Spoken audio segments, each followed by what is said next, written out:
مراجع الشيعة الذين دمروا العراق ويتحكمون في العراق، مراجع الشيعة المعتبرون في العراق الآن: سيستاني فارسي، بشير النجفي هندي، إسحاق فياض أفغاني.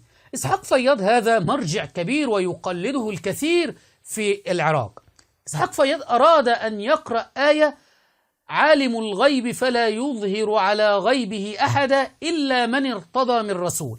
عالم ومرجع كبير للشيعة.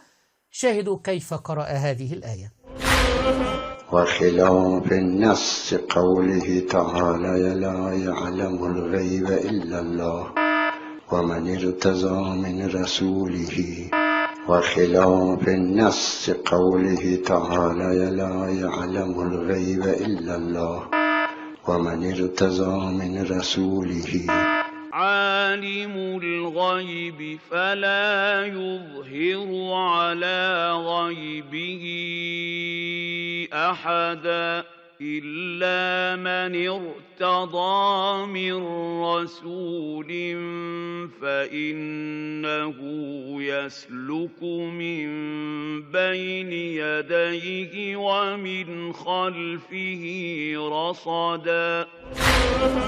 ألا يعلم الغيب إلا الله ومن ارتضى من رسول. ومرجع كبير يقلده، يعني لا أتحدث عن معمم عادي أو عمي أو عن وكيل مرجع كبير، ويقرأ هذه الآية هكذا: عمائم مزيفة.